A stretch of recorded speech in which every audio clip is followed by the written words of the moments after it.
കേരളം നാളെ നയിക്കാൻ പോകുന്ന അദ്ദേഹമാണെന്ന് അവർക്കറിയാം.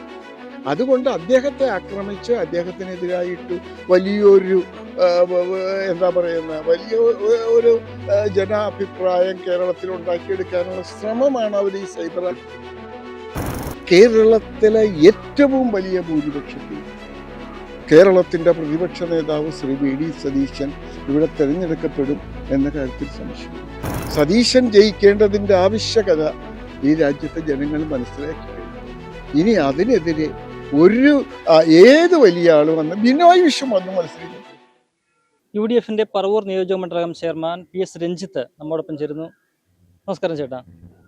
ഇപ്പോൾ ഈ പുനർജനീയ പദ്ധതി പ്രതിപക്ഷ നേതാവിൻ്റെ വളരെ സ്വപ്ന പദ്ധതിയാണ്. ആ പദ്ധതി തകർക്കാനായിട്ട് ഇടതുപക്ഷ സർക്കാർ ഒറ്റക്കെട്ടായിട്ട് അന്വേഷണങ്ങളും കേട്ട് പോകുന്ന ഒരു ഘട്ടത്തിലാണ് ഒരു വീട് കൂടി അദ്ദേഹം അതെല്ലാം തന്നെ അവഗണിച്ചുകൊണ്ട് മുന്നോട്ട് പോകുന്ന ഒരു വീട് കൂടി ഒരു അർഹപ്പെട്ട കൈകളിലേക്ക് എത്തുകയാണ്.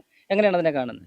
തീർച്ചയായിട്ടും ഇത് കേരളത്തിലെ ജനങ്ങൾ അംഗീകരിച്ചൊരു പദ്ധതിയാണ്. ഇതിനെ തകർക്കാൻ ഏത് തരത്തിൽ ശ്രമിച്ചാലും ഇത് നടക്കില്ല. കാരണം ഇത് ജനങ്ങൾ അവരുടെ ഒരു വീടെന്ന് പറയുന്നത് ഒരാളുടെ സ്വപ്നമാണ്. ആ ഒരു സ്വപ്നം സാക്ഷാത്കരിക്കാൻ വേണ്ടി ആരെങ്കിലും സഹായിക്കാൻ വരുന്നവരെ നിരുത്സാഹപ്പെടുത്തുകയല്ല വേണ്ടത്, അവർക്ക് വേണ്ട സഹായങ്ങൾ ചെയ്തു കൊടുക്കണം. ഇവിടെ CPM അടക്കമുള്ള പാർട്ടികൾ ഇതിനെ എതിർക്കുകയും ഇതിനെ തകർക്കാൻ ശ്രമിക്കുകയും ചെയ്യുന്നു എന്ന് പറഞ്ഞത് ഈ രാജ്യത്തെ പാവപ്പെട്ട ആളുകൾക്ക് വീട് ലഭിക്കേണ്ട എന്നതാണ് അവരുടെ ആവശ്യം. ഇത് ആര് കൊടുക്കുന്നു എന്നുള്ളതല്ല പ്രശ്നം, ഇത് കിട്ടുന്നത് ആർക്കാണ്? ഒരു വീട് സ്വപ്നം കണ്ടു കിടക്കുന്ന ഒരു പാവപ്പെട്ടവന് ഇത് കുഞ്ഞിത്തൈയാണ്. കുഞ്ഞിത്തൈയിലാണ് പുനർജനി പദ്ധതിയുടെ ആദ്യത്തെ വീട് കൊടുക്കുന്നത്. ആ സ്ഥലത്ത് തന്നെയാണ് വീണ്ടും അടുത്ത വീടുമായിട്ട് പ്രതിപക്ഷ നേതാവ് എത്തിയിട്ടുള്ളത്.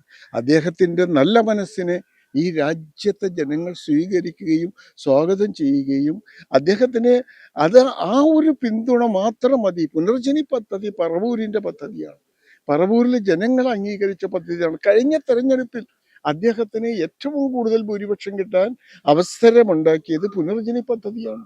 ആ പദ്ധതിയോട് ജനങ്ങൾക്കുള്ള താല്പര്യമായിരുന്നു. ഒരു 35,000-നും 40,000-നും ഇടയിൽ കേരളത്തിലെ ഏറ്റവും വലിയ ഭൂരിപക്ഷത്തിൽ കേരളത്തിന്റെ പ്രതിപക്ഷ നേതാവ് ശ്രീ വി ഡി സതീശൻ ഇവിടെ തെരഞ്ഞെടുക്കപ്പെടും എന്ന കാര്യത്തിൽ സംശയമില്ല. അദ്ദേഹം ജനങ്ങൾക്ക് നൽകുന്ന സഹായങ്ങളാണ് അതിന്റെ പ്രധാനപ്പെട്ട കാര്യം. നമുക്കിപ്പോ പറവൂരിൽ UDF സ്ഥാനാർത്ഥി ആരാണെന്നതിൽ ഒരു തർക്കത്തിന്റെ അല്ലെങ്കിൽ ഒരു സംശയത്തിന്റെ ആവശ്യമില്ല. പക്ഷെ അദ്ദേഹം പോലും പറയുന്നത് തന്റെ പോലെ സ്ഥാനാർത്ഥിത്വം ഹൈക്കമാൻഡാണ് തീരുമാനിക്കേണ്ടത് എന്ന് അദ്ദേഹം പറയുന്നുണ്ട്. അപ്പോൾ കഴിഞ്ഞ 5 വർഷമായിട്ട് തുടർച്ചയായിട്ട് അദ്ദേഹം ഇവിടെ വിജയിക്കുന്ന ഒരു സ്ഥാനാർത്ഥിയാണ്. ഓരോ തവണയും ഭൂരിപക്ഷം വർദ്ധിപ്പിച്ചുകൊണ്ട് വിജയിക്കുന്ന ഒരു നേതാവാണ്. അദ്ദേഹത്തെ എതിരിടാനായിട്ട് CPI അവർക്ക് ഈ ജില്ലയിൽ നിന്ന് തന്നെ പോലും ആരെയും കിട്ടാതെ വന്നപ്പോൾ തൃശ്ശൂർ ജില്ലയിൽ നിന്നുള്ള കയ്പമംഗലത്തെ സിറ്റിംഗ് MLA ആയിട്ടുള്ള ET ടൈസനെ ഇവിടെ ഇറക്കുകയാണ്. അതിനെ എങ്ങനെ കാണുന്നു? ആരെ ഇറക്കിയാലും നമുക്കത് ഒരു വലിയ പ്രശ്നമൊന്നുമല്ല. CPIയുടെ സംസ്ഥാനത്തെ ഏറ്റവും വലിയ നേതാവ് പന്ന്യൻ രവീന്ദ്രൻ പറവൂരിൽ വന്ന് മത്സരിച്ചു, പരാജയപ്പെട്ടു.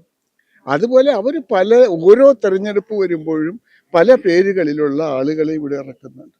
ഒരു പ്രയോജനവും ഇല്ല. ഈ രാജ്യത്തെ ജനങ്ങൾക്കറിയാം സതീശൻ ആരാണെന്ന്. സതീശൻ ജയിക്കേണ്ടതിന്റെ ആവശ്യകത ഈ രാജ്യത്തെ ജനങ്ങൾ മനസ്സിലാക്കി കഴിഞ്ഞു. ഇനി അതിനെതിരെ ഏത് വലിയ ആള് വന്ന് ബിനോയ് വിശ്വം വന്ന് മത്സരിക്കട്ടെ. പറവൂരിൽ ഞാൻ പറഞ്ഞ ഭൂരിപക്ഷത്തിൽ വി ഡി സതീശൻ വെല്ലുവിളിക്കുകയാണ്. ഒരു സംശയം അക്കാര്യത്തിൽ വേണ്ട, ഒരു തർക്കം അക്കാര്യത്തിൽ വേണ്ട. കാരണം എന്ന് വെച്ചാൽ അത് ജനങ്ങൾ അംഗീകരിച്ചിട്ടുള്ള ഒരു നേതാവാണ് അദ്ദേഹം. അദ്ദേഹത്തിന്റെ പ്രവർത്തനങ്ങൾ ഈ പറവൂരിലെ ജനങ്ങൾക്ക് വേണ്ടിയിട്ടുള്ളതാണ്. അത് ജനങ്ങൾ അംഗീകരിച്ചു കഴിഞ്ഞു. അതിനകത്ത് ഒരു തർക്കവും ഒരു സംശയവും വേണ്ട. അദ്ദേഹം വൻ ഭൂരിപക്ഷത്തിൽ, കേരളത്തിലെ തന്നെ ഏറ്റവും വലിയ ഭൂരിപക്ഷം ഇപ്രാവശ്യം പറവൂരിൽ വി ഡി സതീശനായിരിക്കും എന്ന് ഞങ്ങൾ ഉറച്ചു വിശ്വസിക്കും. അദ്ദേഹത്തിന്റെ നേതൃപാഠം ഒക്കത്തിനെതിരോടകം നമ്മൾ കഴിഞ്ഞ 5 വർഷം പ്രതിപക്ഷ നേതാവ് എന്നുള്ള നിലയിൽ നമ്മൾ മനസ്സിലാക്കി കഴിഞ്ഞ ഒരു കാര്യമാണ്.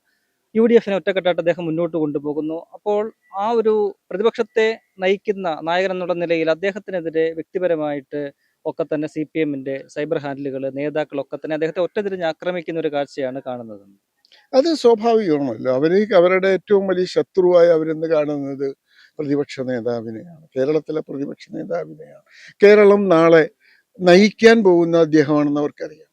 അതുകൊണ്ട് അദ്ദേഹത്തെ ആക്രമിച്ച് അദ്ദേഹത്തിനെതിരായിട്ട് വലിയൊരു എന്താ പറയുന്ന വലിയ ഒരു ജനാഭിപ്രായം കേരളത്തിൽ ഉണ്ടാക്കിയെടുക്കാനുള്ള ശ്രമമാണ് അവർ ഈ സൈബർ ആക്രമണത്തിലൂടെ നടത്തുന്നത്. ജനങ്ങൾ അതിനെ അതേപോലെ തന്നെ പുച്ഛിച്ച് തള്ളുകയും ചെയ്യും. ഒരു തർക്കമൊക്കെ ഞങ്ങൾക്ക് നല്ല വിശ്വാസമുണ്ട്. ഈ അദ്ദേഹം നയിച്ച പുതുയുഗയാത്ര കേരളത്തെ സംബന്ധിച്ചിടത്തോളം ഒരു പുതുയുഗം തുടങ്ങുന്നതിൻ്റെ ആരംഭമാണ് എന്ന കാര്യത്തിൽ ഒരു സംശയവും വേണ്ട. പുതുയുഗയാത്രയ്ക്കെതിരായിട്ട് 3 മേഖലാ ജാഥകൾ ഇടതുപക്ഷം നടത്തി. ആരെങ്കിലും അറിഞ്ഞോ ഇങ്ങനൊരു സംഭവം നാട്ടിൽ നടക്കുന്നുവെന്ന്? ഒരാൾ പറഞ്ഞില്ല. പറവൂരിൽ പുതിയുഗ മേഖലാ ജാഥയുമായിട്ട് ജോസ് കെ മാണി വന്നു പോയ വിവരം പോലും ഇവിടുത്തെ ജനങ്ങൾക്ക് അറിയില്ല. അതേസമയത്ത് പുതുയുഗ യാത്ര പറവൂരിൽ വന്നപ്പോൾ പറവൂരിൻ്റെ ചരിത്രത്തിൽ ഇത്രയധികം ജനങ്ങൾ പങ്കെടുത്ത ഒരു സംഭവമേ ഉണ്ടായിട്ടില്ല. ഒരു പ്രകടനമോ അല്ലെങ്കിൽ ഒരു യോഗമോ ഒന്നും പറവൂരിൽ ഇതുവരെ അങ്ങനെ ഒരു സംഭവം ഉണ്ടായിട്ടില്ല. അത്രയ്ക്ക് വലിയ ഒരു ചരിത്ര സംഭവമായിരുന്നു പുതുയുഗയാത്രയ്ക്ക് പറവൂരിൽ നൽകിയ സ്വീകരണം.